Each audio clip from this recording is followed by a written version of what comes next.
السلام علیکم ورحمت الله وبرکاته. ملګرو د سوشل میډیا مشهور ورکر اصغر چیما چې هغه د یو جنې عزت خراب کړی دی، ځکه چې اوس ما څنګه فیسبوک کولو کړو او هغه فیسبوک کې ما هغه ویډیو کتله چې هغه کې یو پیغله جنې ده او هغه په چغو باندې جاړي او هغه دغه وینا کوي چې اصغر چیما زما عزت خراب کړی دی، زمانه غلطه ویډیو هم کړی ده او هغه ویډیو به په سوشل میډیا باندې هم خېجولې ده. ملګرو تاسو اوس په خپل دی ویډیو کې د هغه جنې پر جړه او پریاد ووري چې هغه سره په کومه طریقه اصغر چیما غلط کار کړی دی او په کومه طریقه بیا هغه کوم پیج نه یا کوم اډ نه هغه ویډیو اپلوډ شوی دا چې اوس هغه جنې دا وایي چې زما عزت یې خراب کړی دی او اوس مالا کور کې رونه او ترونه دمکی را کوي چې تا به مونږ قتلو، تا خو مونږ په قام قبیله کې په شرمونو باندې شرمولي وو. ملګرو که تاسو ځان د ټول معلومات نه پورا خبرول غواړئ نو مهرباني وکړئ زمونږ د چینل مهادر سره سبسکرایب کړئ او خوا کې ور سره د ټلۍ بټن ووهئ چې تاسو ته زمون خبر ډیر زر در رسی.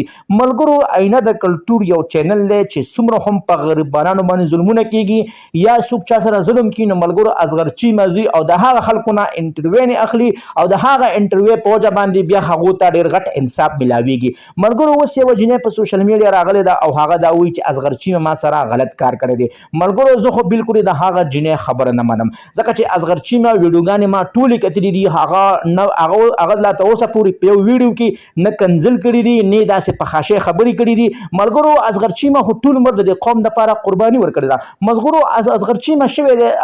په پنجاب کې ګرځي، په پښتونخوا کې ګرځي چې کوم ځای کې هم چا سره ظلم کیږي اصغر چیما الته ورځي او د هغو نه انټرویو اخلي او د هغو هغه چې کوم ظلمونه کیږي هغه ظلم د ټول دنیا ته ښيي چې د سره ډېر غټ ظلم شوی دی. ملګرو دغه جنې له پکار دی چې دغه جنې د اصغر چیما نه قلاره کینی ځکه چې دغه جنې لګي او په اصغر چیما باندې الزامونه لګي خو اصغر چیما نه حرامي دی او نه جنکو سره غلط کار کړی دی. اوس دا خلک لګي او اصغر چیما بدنامول غواړي. ملګرو د اصغر چیما ویډیوګانې ما په خپل کتلې دي. اصغر چیما ډېر ښه انسان دی او اصغر چیما ډېر خولي ویډیوګانې جوړي او چې کوم دي کې هم یو غریب سره څوک زیاتې کوي نه اصغر چیما هغه سره څنګ په څنګ ودرېږي. ملګرو زموږ طرف نه دغه معلوماتو دغه رنګ معلوماتو لپاره زموږ د چینل مهادر سره ضرور سبسکرایب کړئ او خوا کې ور سره ضرور د ټلۍ نشان ووهئ چې تاسو ته زموږ خبر ډېر زر در رسي.